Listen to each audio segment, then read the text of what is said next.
এই জেনজি, এই স্যামড়া, ইরাম করতেছো কিসের জন্য? হ্যাঁ, ইরাম করলে চলবি? হ্যাঁ, বস বস বস বস। আওয়াজ করতেছো কেন? দিবা না, কথা বলতে দিবা না আমাকে? তো এইটা বুঝি তোমাদের ভালোবাসার নমুনা? তোমাদের ভালোবাসার কারণে যদি আমি কোথাও দাঁড়াতেই না পারি, কোথাও বসতে না পারি, কোথাও দুটা কথা বলতে না পারি, এই ভালোবাসা দিয়ে কি হবে আমার? বরং ঘামতে ঘামতে ঘর্মাক্ত হব, রক্তাক্ত হব। কিন্তু সেন্ট্রালি যে ইনস্ট্রাকশন আসবে, সেই ইনস্ট্রাকশনের এক চুল আমরা ডানে বায়ে যাব না। এইটা গণজাগরণের জন্য এইটা দরকার, ইসলামী বিপ্লবের জন্য এইটা দরকার। তো আধা ঘন্টা ধরে যদি তোমাদেরকে থামানোই না যায়, এই লস্কর দিয়ে আমি কি করব?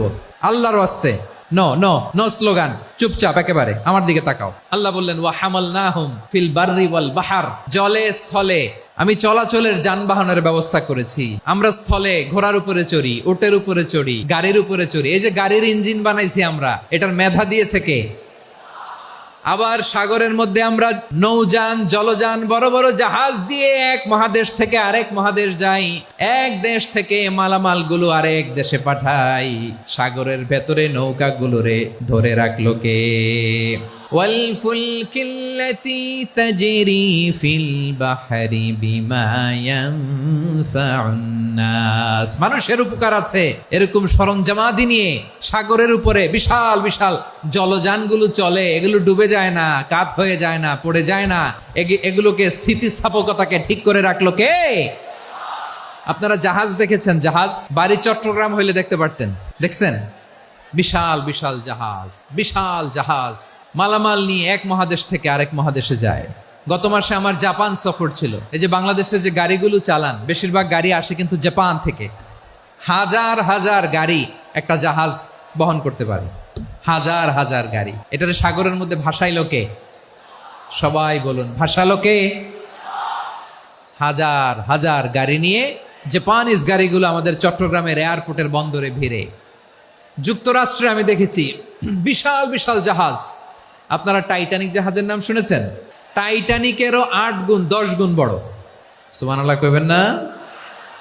টাইটানিক জাহাজের 8 গুণ 10 গুণ বড় একটা জাহাজ আছে, আইকন অফ দ্য সি। আমি দেখে এসেছি। রয়্যাল ক্যারিবিয়ান দেখে এসেছি। সাগরের সামনে জেটিতে যখন দাঁড়ালাম, জাহাজটা যখন যায়, আমার মনে হচ্ছে একটা শহর, গোটা শহর, the entire city is floating on the water. পুরো একটা শহর মনে হয় পানির উপর দিয়ে ভেসে যাচ্ছে। পড়েন সুবহানাল্লাহ। এই যে আইকন অফ দ্য সি, এই ক্রুজ, এই জাহাজটা, এটার ভিতরে স্টেডিয়াম আছে। কিসের ভিতরে স্টেডিয়াম? কথা বুঝে নাই বোধহয়। স্টেডিয়াম কিসের ভিতর? সুইমিং পুল আছে, শপিং মল আছে, ক্লাব আছে, 3000 4000 রুম বিশিষ্ট, কক্ষ বিশিষ্ট হোটেল আছে।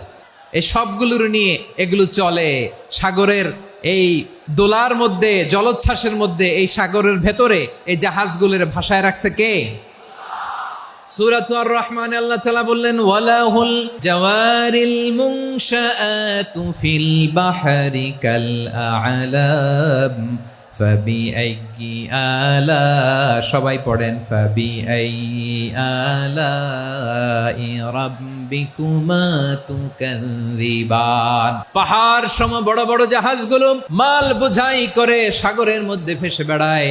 এগুলো দিয়ে মালামাল বহন করা যায়। মানুষরা এক দেশ থেকে আরেক দেশে যায়। এই জাহাজগুলোরে সাগরের ভেতরে ভাসায় রাখলো কে?